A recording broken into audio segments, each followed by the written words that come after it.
Hello and welcome back to Pulp Kitchen. We are still outside and it's still sunny. What a glorious summertime it is. Today we're going to be talking about one of the biggest movie stars on the planet, Mr. Brad Pitt. Bradus Pittus. Who's come out with F1 recently, which has been a massive runaway success. And in talking about it... his biggest opening weekend ever. Check that out, Brad. After World War Z. F1, everyone, by the way, everyone's calling it the Brad Pitt stop. Oh, right, yeah. Very good. Very good. In talking about F1, though, we realised that Brad Pitt is one of the biggest movie stars ever, and we haven't talked about his filmography. We often play this game at the end of the main show where we run through actors' filmographies, and I thought, why don't take a bit more time to talk about Mr. Brad Pitt? Yeah, why not? Let's kick it off, as we normally do, with a game that runs through his filmography. Great. Just to refresh your memory. Okay, great, yeah. And then we'll run through it in chronological order and Lovely. just give our little feedback on how we feel about Mr. Brad Pitt's work. So... Largely, you like Brad Pitt? Yeah, broadly speaking, yeah. I think he doesn't always get a role that shows his great acting chops. I think that those are actually fewer than the roles he actually does. But when he shines, he shines. Yeah, he does. But he's also he is someone like in F1. He's coasting in F1. He can coast. It's kind of my problem. He coasts on F1 with F1. Sorry, he coasts on his looks and his charm, which is fine, and it's kind of what we all want to see. But we want to see him act. Within that is an edit of a bloody good watch commercial or a cologne. Or petrol. Okay, James. Yes. Are you ready? Is this the sort of like which one? prefer? Oh, Yeah. okay, great. Yeah. Which Brad Pitt movie do you prefer? Okay. Babylon or Bullet Train? Babylon. Babylon or F1? F1. F1 or Wolves? F1. F1 or The Counselor? F1. F1 or Moneyball? Moneyball. Moneyball or Ad Astra? Ad Astra. Ad Astra or Happy Feet 2? Ad Astra. Ad Astra or Snatch? Snatch. Snatch or Burn After Reading? Burn After Reading. Burn After Reading or The Big Short? Big Short. The Big Short or The Curious Case of Benjamin Button? Big Short. The Big Short or The Assassination of Jesse James by the coward Robert Ford? Not seen it. So Big Short. Big Short or Inglourious Bastards? Inglourious Bastards. Inglourious Bastards or Once Upon a Time in Hollywood? Inglourious Bastards. Inglourious Bastards or Troy? Inglourious Bastards. Inglourious Bastards or Fury? Inglourious Bastards. Inglourious Bastards or Mr. and Mrs. Smith? Inglourious Bastards. Inglourious Bastards or Ocean's 11? Inglourious Bastards. Inglourious Bastards or Seven? So different. I think it's Inglourious Bastards. Inglourious Bastards or Fight Club? Inglourious Bastards. Inglourious Bastards or Babel? Inglourious Bastards. Inglourious Bastards or Interview with the Vampire? Inglourious Bastards. Inglourious Bastards or 12 Monkeys? Inglourious Bastards. And Inglourious Bastards or 12 Years a Slave? I think because it's more. Well, It's not his film, is it, really? I'll go 12 Years a Slave. That's a really good film. Because it's a good really, film, really even good though it's film. not his film. Yeah. But as a Brad Pitt role, would you say Inglourious is better there? I'd say, yeah, Brad Pitt's in basically two scenes and it's fairly sort of like whatever in it. I was actually distracting. In 12 casting. years. In 12 Years, Yeah, a Slave, yeah. sorry. He's a distracting casting because it was a Plan B film that Yes. he produced. And I almost felt like having him also in the trailer, I think really helped sell Yeah, that of movie, course. which is why he's there. And ultimately it was a bit of a... he wasn't bad in it, but it's sort of like, that's Brad Pitt. Yeah. Like Matt Damon a little bit in some things he turns up and you're like, oh, Matt Damon's in this. Yes. Like very Yeah. period historic, Louisiana set Yeah. movie, or almost like, whoa, well, now I'm all of a sudden Yeah. out of it, but I guess I'm okay. Versus if you warmed up with Brad Pitt in the beginning, it's kind of fine. But 12 Years a Slave is really, really good. But as you can tell from that list, he's got a huge, Really good. A great excellent filmography. And a great refresher of his career. So let's run through it from the early days to Yeah. now, and let's see how we feel about those movies. I think my answers would have been very similar to you, really. Yeah. Let's go from the beginning. Okay, obviously, skipping over a few things we haven't So, by seen. the way, when I thought about Inglourious Bastards versus Seven, I think they're both really, really top films. It's kind of like, I don't fancy watching Seven for my own soul. It's a brilliant film, and I think there is a time and place where I do want to like jump back into like Crack Cocaine Fincher. Yeah. But I'm almost like, Inglourious Bastards is so fun. Yeah. And even though Seven is much more of a Brad Pitt movie, and it's kind of like some of the peak rise of Brad Pitt in a lot of ways. I think also we forget that like that is Morgan Freeman's movie. He's a Yeah. lead role Yes, in that. so Actually. true. Okay, let's skipping over a few things we haven't seen, but you've seen Interview with the Vampire. No, I haven't. Oh, you haven't? No. Neither have I. Yeah. So we're going to skip that one. And we're going to skip Legends of the Fall. I haven't seen that. Obviously, by the way, I'm skipping things like True Romance and Thelma and Louise because he's in like 10 minutes of each one of them. Those aren't Brad Pitt movies. Did you do any Oceans although he's in there? probably in those longer than he's in 12 Years a Slave. You didn't include. Did you include Oceans? Yeah, Oceans 11. Yeah, you skipped over right, it. I only did Oceans 1 because you don't need one of that. We're going to skip over Sleepers, Meet Joe Black, blah, blah, blah. So Fight Club. No, sorry. Actually, no. I've gone way too far ahead. 7. We just talked about 7. Yeah, 7. Great movie, solid, dark, but he is good in it. It's kind of like almost the first Fincher movie you want to talk about in some senses. I think it's like, we had this conversation about when you talk about a filmmaker, if someone's never really seen it, where do you direct them? I think it's a really good argument to suggest that why don't you check out 7 and see how you get on with it. I think it's a really, really great film, a great movie. I love how dark it is. I almost feel like that became some of the iconography standard practice for how we shoot like the shocking violent mind of a serial killer, the writing all over the walls, the biblical references, all of that is just really dark and scintillating. And I really like the way Fincher shoots a city that's like both very busy and swarming with people, but incredibly isolating and dark and alone. And I think it's always quite nice when they invert the city like that. Yeah, and it's so oppressive and rainy. I think almost every scene in the city it rains, and then it really contrasts with when they go out to the desert at the very end. Yeah, I love a pathetic fallacy. Well done for your English GCSE. And you'll be surprised by how often pathetic fallacy is used in literally everything to just let you know that something's not quite right. Storm is brewing. Trouble times ahead. Have you seen 12 Monkeys? No. So I when I saw Looper in 2012, I loved it. It's still kind of actually a real kind of favourite film of mine. I'm always just going to cut in between those. No. I'd like to do a nice clean thing. That just looks messy. Have you seen 12 Monkeys? So I like 12 Monkeys. No, sorry. Have you seen 12 Monkeys? No. So when I watched Looper in 2012, which I really, really liked, by the way, and became like kind of a core favourite film of mine for a bit, at the time everyone was like, oh, well, Bruce Willis was also in this other time travel movie with Terry Gilliam, directed by Terry Gilliam, with Brad Pitt called 12 Monkeys. And I thought I'd check it out. And it's like classic Terry Gilliam. It's very strange. It's like there has been a virus in the future, and then Bruce Willis is sent back because the perpetrator is believed to be Brad Pitt, who's like he's in a mental asylum at the beginning, but he's like a terrorist who releases it, and it's kind of crazy, but he's kind of deranged.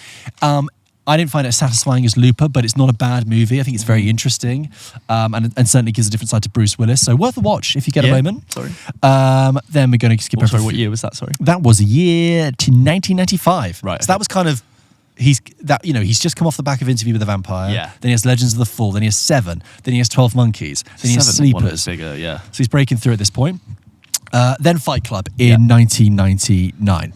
I think Fight Club, again from David Fincher, really distinctively shot. I think it's a really, really fun movie for people in a certain time of their life. And I think it, I don't sort of resent it for being in a lot of more casual film followers' favourite films. And I've no sort of ill will. I think almost like rewatching it now, which I think we've had this conversation before, almost in the lens of like radicalized groups, toxic masculinity, just our approach to violence, full stop, in the wake of like a political landscape we lean into. I think some of the character traits will be less attractive to audiences now. But you know what? That is a really fun film. There is a really fun twist on the plot that's very famous. And if you know it, again, there's fun in rewatching it and spotting all of those moments again. So I don't have any disdain for it. I'm almost like, it's a film that's really enjoyed by other people, and I'm okay with that. I think you articulated the first bit great, and I agree with that. But for me, like, that does put me off of it. So I can't overcome that. That's why I've never gotten into it. I've tried to Fight Club a couple of times. I could never get into it. And most recent time I watched it, and I felt exactly all those things. I thought, nah. The thing is, like, how I imagine I would watch it now in the way that you just described doesn't take away from when I watched it when I was a teenager and I had loads of fun with it.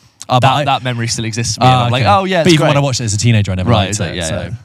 Then we got Snatch. Yeah, love Snatch. It's almost the forgotten Brad Pitt role, because you think of Jason Statham, you think of Guy Ritchie, you think it's Landon, and then you've got him doing this, in a really you're not really going to see Brad Pitt do anything similar like that. And a performance I don't think would be allowed to happen now. A lot of the language in that film. The way we should talk about Travellers now is obviously very, very different. And I think culturally in the UK, where Snatch was set. I Yes. think we talk about We've moved on. Travelers in a very different way, but really funny, really represented a different step in it sort of de-glamified Brad Pitt in that movie, and he was just one of the many characters in a really fun Guy Ritchie movie, and I think the film still really does hold up if you like that. The film's still good fun. Yeah, Do you think you that prefer was really great. Snatch or Lock, Stock? Do you know what? I think I've seen Snatch more recently than Lock, Stock, so I'll go Snatch. But I think in my mind, to be honest, they kind of blur together quite nicely. So They're I can good, really, though. I yeah, do they're enjoy both those. really good. Then we've got a couple of other things. And then we get to, let's do Ocean's 11. Yeah. Which is kind of the iconic Brad Pitt is eating. Oh, we call him Brad Pitter then. Brad Pitt is always eating on the move because he always wanted his character Rusty to be seen to be too busy to stop and eat. And he is this great foil to George Clooney's Danny Ocean. And I think the slickness and the suaveness of Soderbergh in Ocean's 11, I think really did Brad Pitt and George Clooney a lot of favours for their career. Yeah. Not only being very good looking and stylish in real life on the red carpet, but also being dressed to the nines, being very cool, being very quippy, running away with the money. It always like a perfect storm of glitz and glamour, both on and off screen for those actors in there. And it's almost like a perfect storm to elevate him even further into being like, you're a damn good looking. Yeah. Even though he is acting well in it, I don't think it's like any Brad Pitt. He's not acting challenged, is he? He's not particularly challenged. He's kind of just eating an apple and crisps and sort of like moseying about and sort of having quips with Matt Damon and such. I'm like, it's fine, Brad Pitt, but I think for him as a star, it's the perfect movie for him at the right time. I think we... And Clooney even more so, I say. Yeah, I think we forget how much Ocean's 11 really like caught the zeitgeist and was like typified the new millennium, cool digital age. It just felt very of the moment. I remember being aware of Ocean's 11 even as a child, like this really cool film. And I remember being given the DVD of it, even though it was punching above my age That's a range. DVD a lot of people had. Yeah. You know those early DVD cases which had like the plastic clip side? Yes. Like, Yes. My And that Matrix was one of had that. those. And it was Something about cool. it is so 08 financial crash, the opulence, the suaveness, the excess, the big cast. It's all just like a perfect storm of like the noughties. The David Holmes soundtrack is so great. It's so slick. Yeah. Dum, dum, dum, dum, dum, dum, dum. And you took some of the best actors from the 90s, Roberts, Clooney, Pitt, Andy There's something Garcia. quite 1970s slick about it. Yeah, well, that's it. It was a remake of a 60s, 70s movie. Yeah, injected into the noughties. Great. Skipping over a And couple he's of got things. Brad Pitt's full buzz cut here, isn't he? In Ocean's I think 1. is he buzz cut in Ocean's 1? Maybe he's not. Maybe it's Ocean's 2. I think he's Ocean's 2. Okay, yeah, fine. Then in 2004, Troy. Troy, huge movie. You know this film a bit more than I do, I think I do. Weirdly, I spoke to Matt Bentley about it on DMs because he's about to do a full. He does these behind the scenes. Very funny. Go find Matt Bentley if you don't. He's done like all of the Potters. He's about to do that for Troy. Brilliant. And I said, great pick. 'Cause that's just shy of 3 hours. That film. You got loads of content. I think at the time it had. It was one of the most expensive films ever made. I think pushing 185 million, which for 2004, George, that is a lot. loads and loads of money. That adjusted for inflation is probably close to 300 million. And just then again, we weren't in a landscape of making $200 million films, but Brad Pitt very much front and center, loads of extras, loads of practical effects enhanced with CG, and I think in my mind's eye that film has aged very well in terms of a technology perspective. A big troubled, bloated shoot. You had lots of people waiting around, probably all needing to be fed and watered in extreme heat. I think the film maybe was hoping to be this mega epic swords and sandals Ben-Hur of the generation. I think people enjoyed it, but I don't think anybody lived into it as a huge timeless classic. No, I think people saw it quite a way as quite camp and quite a little bit melodramatic. Yes. And Brad Pitt with his flowing blonde hair in the breeze. I always felt like Brad Pitt was never that into the idea of being in that movie, which I think he never looked like he was having fun. Achilles he was always very pissed off and not that happy to be it. He looks like he's been training for a body against his will, eating chicken breast and broccoli and brown rice for 6 months, and he looks bloody brilliant. But I'm sure the dialogue on that doesn't really age well. Great cast though. You've got great cast. You got Brian Cox. You've got Brendan Gleeson. Sean Bean, Orlando Eric Bloom. Banner, Diane Kruger. There's a lot of ingredients. I think there's moments when the invasion of Troy and all the battles, I think, are done really well. And I think the fight between Achilles and Hector is a really great moment of tension in the story. And I think, like, spoilers for Troy, Hector dying and failing, I think, is a good amount of like consequences and stakes in films that I don't think we get too much of. And similarly, like when he kills Brendan Gleeson, and he just cuts off Menelaus's when Hector kills Menelaus. I'm like, that's really cool as well. So yeah, I'm kind of convinced on a rewatch. Go and check out Matt Bentley's behind the scenes rewatch. We'll rip into it. I miss the. Oh, sorry. And the Greeks arriving on the beach at Troy is another really good battle scene. Very Saving Private Ryan. But I miss the era of the kind of sword and sandals epic like that. This was very much post-Gladiator success. And I really feel like it was an energy that... it was an energy that Gladiator 2 didn't capture. It tried to in its opening scene, but you really think about Gladiator 2, how much of it was in rooms, people talking, walking down streets, and it didn't have the scale and the levels of It's got a very good sense of scale, but totally all right. This is such a commissioned after Gladiator 1 success. Oh, totally. This doesn't exist without the Gladiator 1 and also a little bit of kind of Lord of the Rings epic thrown in as well. That's why they got all and sort of you had those Kingdom of Heaven films coming out, the Ridley Scott all of it, stuff coming all of through. It, it's all post-Gladiator. And in fact, Gladiator was kind of post-Braveheart, actually, as well. So they all kind of domino onto each other. Troy is one of those scores where a woman is going June, very June. You know, there's women just moaning under. Again, also post Gladiator sort of national. Okay, let's move on. I'm going to skip over some of the Ocean sequels because we've talked about the Ocean's films. Mr. and Mrs. Returns. Totally. I think 13 better than 12. But, you know.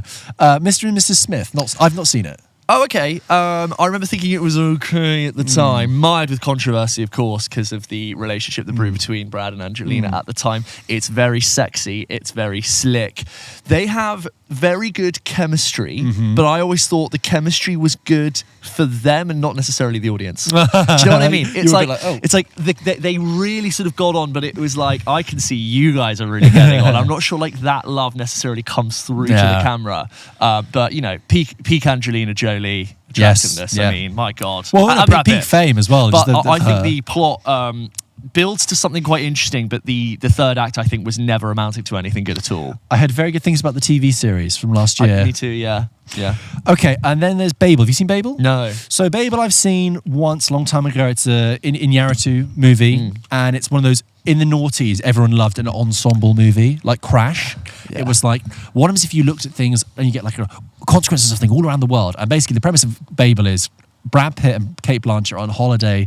I don't know what part of the world it is. It could be Tunisia. And meanwhile, you have a boy, a local farm boy, playing with a rifle or something, and he fires it at this bus. And basically, Cate Blanchett is caught by a stray bullet and is injured and is taken to hospital, and it becomes this crisis. And then you follow the history of the bullets. You follow the farm boy and his life, and then you go to the where the rifle came from. You follow the story. I think it's Japan with the person who gave the rifle to the family, and it's like the consequences. And it cynically, you can be like, it's one of those movies where it's like, aren't we all just like a bit connected, right? And like, guns are bad, and Brad Pitt's in and out of it, but it's not a terrible movie. It's not a terrible movie. It's very much kind of that noughties era where everyone was doing ensemble casts.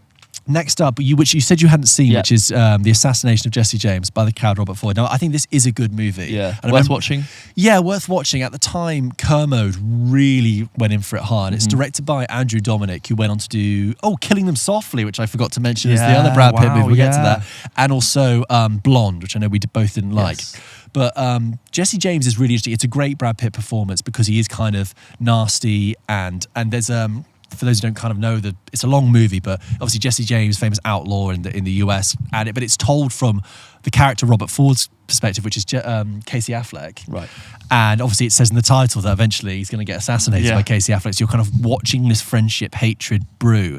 There's a really great train robbery sequence at night where they in classic outlaw Red Dead Redemption style stop a train, and that's really well done. It's very atmospheric and it's a good watch, and I think it's kind of underrated because it came out and people saw the length of the title, didn't know the director from other stuff, and kind of went It's not on my watch to watch list, but I think it should. I think it should be. And I think this is also one of the first times that Nick Cave did a score, and everyone was like, whoa, this guy's really good.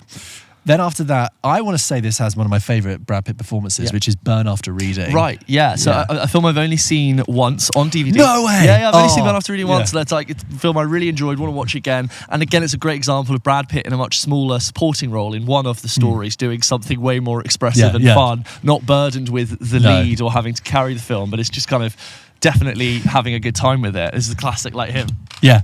He's playing this dim-witted gym attendant. He's trying to help Frances McDormand out. He's got this ridiculously slick back, spiked hair. Yeah. What's really funny about that Burn After Reading, I thought, broadly speaking, you and I have kind of seen similar films.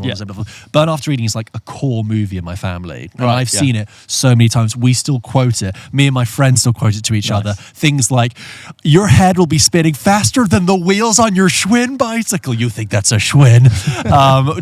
Fantastic John Malkovich in it, Tilda Swinton, George Clooney.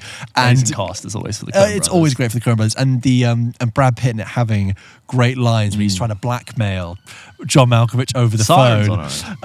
It's so funny, and I actually think it's kind of underrated. It got really mixed reviews at the time, and I think it's one of the Coen brothers' best. I think it's really funny. Burn After Reading, go check it out. After that, The Curious Case of Benjamin Button, a David Fincher movie, a David Fincher film, a film I've only seen once and really don't have a desire to go back to. No. Not because I thought it was particularly bad. I think I did see it in the cinema, and I just remember it feeling like it went on and on and on. I thought it was way too long. I really didn't have anything that I think. What year did it come out? 07, 08? It came out in 08. And I just think maybe at that age there was very little as a 12, 13-year-old for me to reflect on life. I'm willing to say that I had nothing for me. At 12, I just think I just found it boring. So it was one of those films that I thought looked really naff and a bit sort of dreary at the time. It's a great elevator pitch. It's a guy but he ages backwards. Yeah. It's an easy sell. And it was a F. Scott Fitzgerald novella that then stretched into a 3-hour movie. It was very much a kind of post-Forrest Gump kind of explore the world of America over 3 hours. Too long. I first watched it in COVID. And because I was like, I'm just like, time to catch up on these blind spots. Right. And I thought the same thing. I thought it was really long and dreary and like cheesy and predictable and annoying. And there are moments that are good in it. But my main takeaway was that Taraji P. Henson's in it. It was one of the first things I saw her in. Mahershala Ali's in it, actually. Jason Fleming, it plays his father, actually. Yes, yeah, you're right. But I found like the whole relationship with Cate Blanchett quite annoying. And anyway, I think I just got a splinter. Oh, shame. From your bench. Oh, I'm sorry. I thought it was a beast. I'm just going to say this as well. Looking over the list, there are a couple of movies that I forgot to include in the. He's made so many movies that I forgot to include in the game at the beginning. Okay, next up, Inglourious Basterds. Yeah, amazing film. Great movie. And he's having great fun in it. We just talked about it in the episode where we ran through the top 100 films of the 21st century. What an amazing film. And again, he's in that supporting role where he gets to do really expressive stuff. It might be some of the funniest Brad Pitt. Yeah. Lieutenant Aldo Rain. 100 Nancy Scalps. Buongiorno. Buongiorno. I mean, where to start? He's just brilliant. I think we like Pitt when he's trying, when he's funny. And for a star of his size, it's nice that Tarantino is the star of the film in so many ways. Like, yes, Christoph Waltz is the star, and yes, you've got all these other great actors, but Brad Pitt's Hollywood prestige does not distract in any way from the film. He is just there to serve a very brilliant part, and in every single scene, every actor shines. Like when it's Michael Fassbender in there, he shines. When it's Daniel Bruhl in there, he shines. When it's Christoph Waltz, he shines. And that's all kind of feels like it's the energy from Tarantino, the writing, the direction, and it just allows great actors to almost like brush off all the Hollywoodisms and just be in service of the script and the film. And I think it's just another example of that. In the noblest way, it's like, Brad, you're here to sell the movie, so we can put you on the poster, and we'll give you a great couple of scenes. He is in the middle, walking through the explosion with everyone else around him. They got guns on us, we got guns on you. He's great at it. And Bear Jew. Terrific. And then, a film, I'm so sorry, James, I forgot to put this in our list, is The Tree of Life. Yes, Tree of Life. And you know what? He does bloody good work. He does it. He's not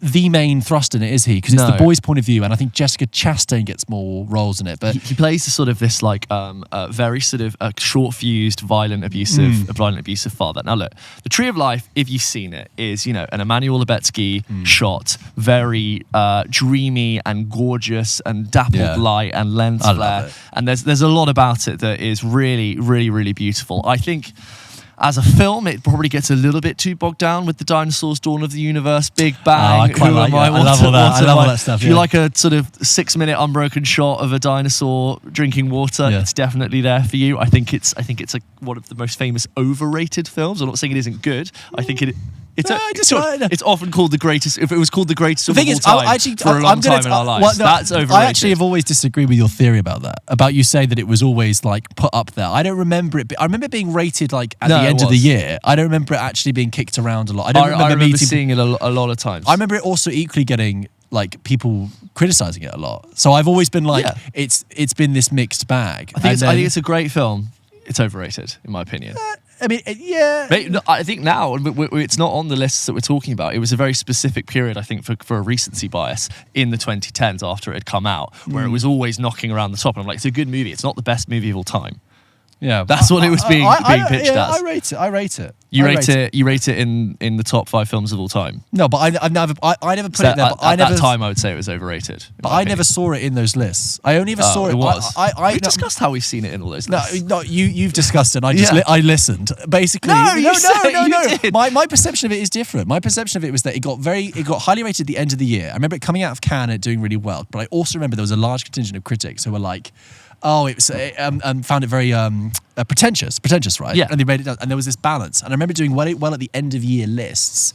And then I remember it became, every time I saw the Tree of Life, it became this talking point, which is like, "Oh, is it really pretentious or is it really good?" Because that's why when I went to see it, I was like, "Oh." When did you see it? COVID. Sorry, Right, when I watched it in fine, COVID, I was yeah. like, I need to make a decision on whether or not this is good. Right, and for me, right. I was like, oh, actually, We did a thing where we talked about how we'd seen it on the lists because we've referred to it since. As I like just that. agreed with you. Fine. I just nodded. I lie compulsively. Next up is Moneyball. Moneyball, a film I've only seen once, and I think in the back of my mind I have a lot of respect for. Again, as a Brad Pitt performance, it's not something I immediately jump to as being like he's great in it, although I do believe that he is. I've only seen it once. I think it's really good at like making very technical boardroom meetings about detail really engaging. But I think I said before a few weeks ago it's a film I would actually really like to rewatch. Yeah, I wanted to rewatch it, and I did rewatch it recently, Yeah. but the problem was I fell asleep through the entire thing, and my dad at the end went, "Well, that was really good. I'm glad we rewatched that." I went, I've just tried to rewatch it and I've missed the whole thing. I do think he has got moments of goodness in it. He's a bit of an anchor in that movie. Yeah. In that he is he has a bit of emotion at the end, which I quite like, and he's a thinker in it. His whole character is that he's studying and he's thinking, and he lets Jonah Hill do a lot of the description. It's nice to watch a film where someone in the film is really smart figuring stuff out. And there's a moment actually I remember quite early on where he's in the meeting and no one's giving good solutions. Everyone's like, "Well, I think we should do this. No, we should hire that." And he's sitting there and he's listening. He's getting frustrated and he's like, just talking. So a quieter, smaller performance from him. And then there's Happy Feet 2, which I haven't seen, but Seen have Happy you? Feet 1? Yeah, I've never seen Happy Feet 1. And I can't believe that I haven't seen Happy Feet 1. She was like, "You'd love it." She was like, "You, George, would love it." I'm like, "All right." You, George, love it. You're the happiest of feet. I can't comment on whether or not you love it, but maybe next- for Annie you should watch it. And if you don't like it, just say you loved it. yeah. Killing Them Softly, which I forgot to mention in the game, but it was Yeah. also directed by the guy who did Jesse James. I've seen that. It's quite a good movie. Scoot Yeah. McNairy, Ben Mendelsohn, Ray Liotta. Ray Liotta. That's right. There's a scene where Pete Grimy, Ben Mendelsohn, isn't it? yeah, and there's a bit where Ben Mendelsohn and Scoot McNairy are like on heroin together, and they keep passing out. Yeah, But like one of them says something really important about information. I don't remember much about it, to be honest. It's kind of set in the backdrop of the 2008 financial crisis, and there's all like rolling news footage of John McCain and Obama talking about how to fix the country. Is that 2012? 12. He looks good in those leather jackets, got a shotgun. It was when that sort of short back and sides undercut haircut was he really went for in Fury. Oh, yeah. Was We'll very get to cool. that. Having a trendy haircut in World War II, also like very sort of. questionable. Then World War Z, which I forgot to mention. I don't think I've actually seen it in its entirety. Really? No, I think it had a very troubled production. I remember. It did. It had a huge job, lots of reshoots, and that Rewrites. shows because there's a moment where a soldier helps them get onto a helicopter, and when you watch it, you realize that soldier is played by Matthew Fox. And everyone right. was like, "Wait, what?" And apparently there was a whole thing they filmed about him being falling in love with his wife, and Fine. he's just in it for that moment. And you're Right. like, "That's." It's been cut. Especially it was right. just like not too long after Yeah. Lost. Everyone goes like, "Hell That's on." when the zombies like piled up high and climbed over walls and grabbed Yeah, helicopters. it's not wasn't it? terrible. It's not a terrible movie. The whole ending is I don't. So you said you hadn't seen it all the way through. I don't think I have. So the whole ending had to be reshot, and instead of it being like this big climactic thing, the main climax of it is actually set in Israel, and it's sort of halfway through. But the actual main ending is like this very small research facility in Wales with Peter Capaldi and Ruth Negga. Great. And it's like, and you're like, tell me you reshot this movie without telling me you reshot this movie. Then like you, very contained. you're Like very, issues, really yeah. contained. Yeah. It's like they said, no, you can have this much money. It's a research facility in One Wales. Yeah, one room. Then we mentioned 12 Years a Slave, not his movie, but it turns up in there. The Counselor. Did you ever see that? Yeah, but I remember nothing about it. It's my mum's least favourite film. Yes, I famously. think it looks awful, and I avoid it for some reason. It's a Ridley Scott movie, but apparently it is terrible. Admires to be as slick as an Ocean's film, Yeah. but I don't think the effect has worn out well there. No, an Ocean's film. No, it was marketed. No, it's a Cormac McCarthy story. I know, You but it's it's almost like I feel like it's going for that like slick. Everyone's very well dressed. Everyone looks very good. Yeah. type appeal to it. I think it wanted to be like I think it wanted to be as good as a Coen Brothers movie, but like Yeah. a serious, not like a funny one. But it's terrible. Good cast though. Michael Fassbender, Penelope Cruz, Cameron Diaz. That was the last one, Cameron Diaz, before she took a break as well, I think. And Javier Bardem and Brad Pitt. Anyway, I'm not talking about that. Moving on. After that, Fury. Yeah, I've only seen which once. you really dislike. I did. I mean, maybe I should rewatch it again now, but I disliked it at the time. I thought it was really stupid and really just like, you got like Shia LaBeouf like gurning at the camera and Brad Pitt being like, "This is why war is terrible. This is it." And So this is some of my least favourite Brad Pitt style of acting, if I Yeah. may, because it goes into that side of Brad Pitt, which is very sort of like aggressive, masculine, quite physically violent, Yes. not very interesting. Yeah. But sort of like he plays the sort of alpha of Yeah. this group of tank leaders, and I never really liked him as a character. No. I never really sort of loved his ideology or his philosophy. I think there's something about the film of like the brotherhood of everyone being in this tank. Everyone's got their sort of little role in the body politic of the tank. But I remember not minding Fury, but I have such a memory of you really vociferously disliking it years ago. I really did. I'm not at really the time. disagreeing with you. I was like, yeah, it's kind of sort of on the way. Josh Trank film, obviously. Yeah. No, it was No. David Ayer who went on to do not Josh Trank. Sorry. David Ayer went on, but you see what I've done there. two mid-20-teens directors who did superhero stuff and flops. Yeah, I did really hate it at the time, but I've now largely forgotten it. You've mellowed with age. Totally. Then The Big Short. Yeah. A bit part player in it, but good. Yeah, doesn't do much. He does a lot of just like frowning at a computer and delivering short Yeah, lines of he has a dialogue. beard and he has a mop pad, and basically a bit like with 12 Years a Slave, he's put in the movie and Inglourious to make the movie sell. I rewatched The Big Short at some point when we were doing this it's good. podcast, and I liked it even more than the first same, time. It's same. absolutely brilliant. Really, really good fun. I love that. Then he made a couple of duds like Allied, the one with Marion Cotillard. God, I saw that in cinema. Any good? Yeah, it's okay. It leaves you in suspense for quite a long time. Like that, nobody knows who in the relationship, like whether or not they're a spy. I'm gonna go no. It's not particularly good. God, I completely forgot. And he looks good in a about that. suit, yeah.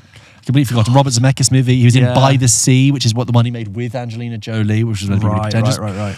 War Machine, which was on Netflix, which just came and went. War Machine again? Exactly. It's like a military satire. Okay. Came and went. Yeah, don't know. He has a brief blink and you miss a bit in Deadpool 2.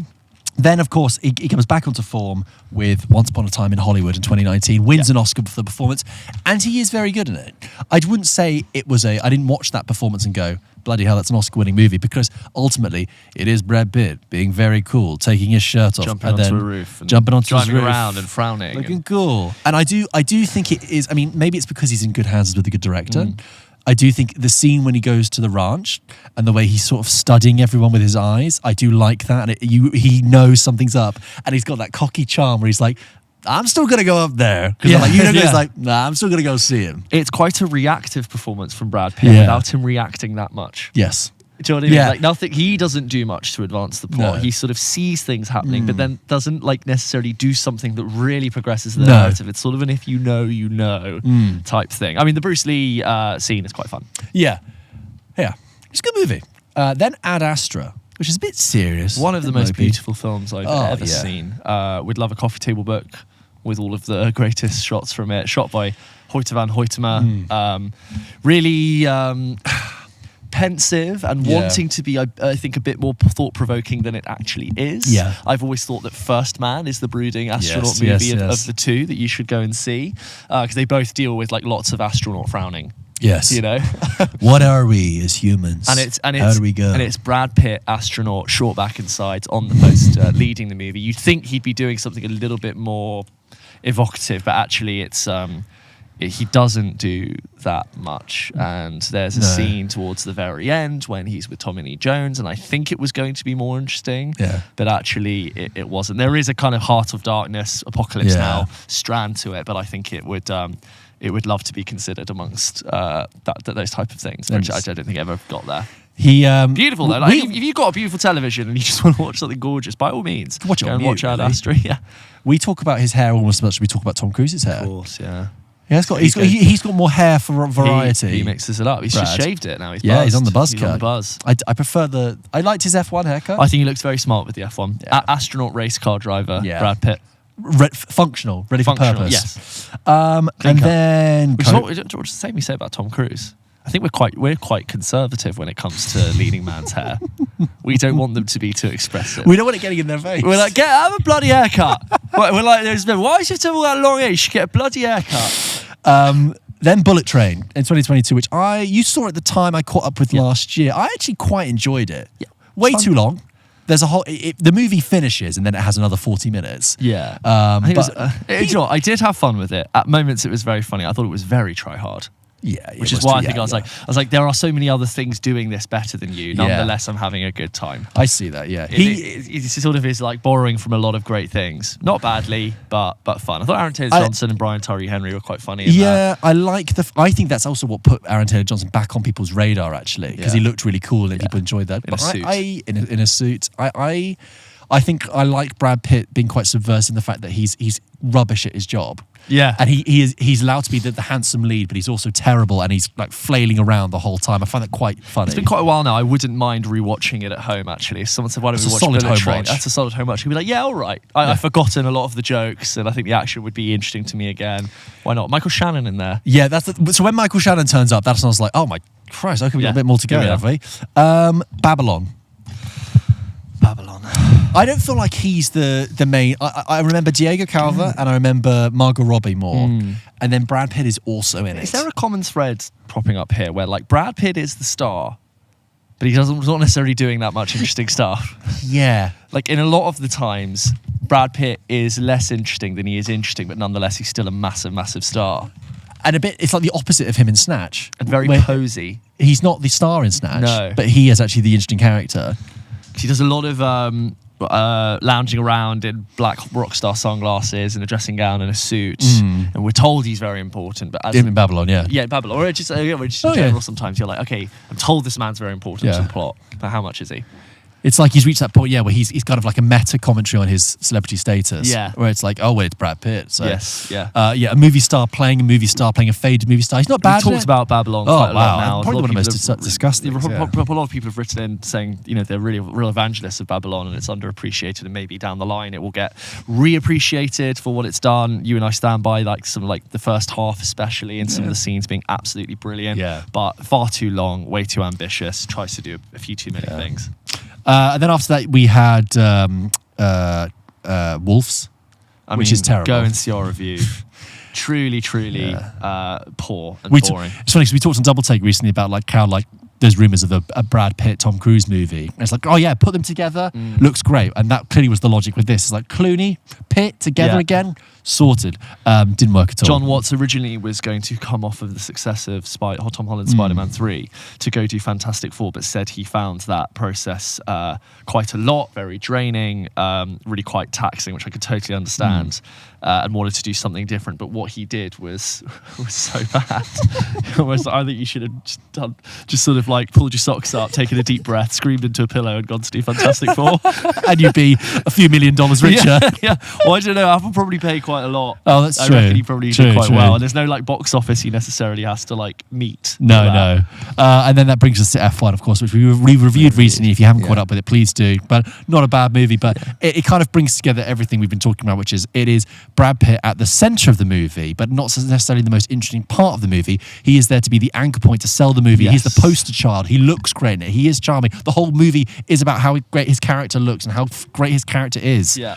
It's a lot of all the posters is him for some reason in a car alone on a track, just staring off into the distance. I'd love to see the photo shoots for those. Yeah. And Brad, you're just sort of looking out on the track, I guess. You're concerned, but also determined. Can I get a bit more of that, Do you Brad? also think part of the reason why F1 was a little bit like, is that not to do any disservice to Formula One, but it's like he can only really go around the track unless he crashes. Like if you're in a jet plane, like in Top Gun Maverick, you can go up, down, under the bridge. But this really, you're either going left, right. You're always going forward. Yeah. And as long as you don't crash, like, sorry to massively downplay a huge sport there, but yeah, it's like comparing to Top Gun Maverick, it's less dynamic and threatening. yeah. Anyway, if you haven't caught up with that, we reviewed that in episode 186. Guys, that was Brad Pitt's filmography. We thought we'd run through it there. I think just to sum up, we think his best performances. Inglourious. I would say Burn After Reading for my funny pit. Fine. I would say funny pit for me would be that, and then serious pit, probably 7. Serious Pit. Maybe 7. It's going to be 7, and it's going to be something like. What is this good? Serious? Is it one? Once Upon a Time? Could be. Yeah. Is he even? He's still being charming, still doing the thing. Yeah. I think he's going to be a big star. I think he's really. I think he's going going to do really star. well. Yeah, that Bradley. It's just between him and Glenn Powell. Yeah. There's no room for both of them. Let us know what you think about Brad Pitt. You can send in your thoughts to hello@pulpkitchenpodcast.com and we'll read those out. Thank you as ever to our producers Finn and Dave, and catch up with us next week for episode 188. We'll be talking about Superman. Take care, guys. Bye-bye. Bye.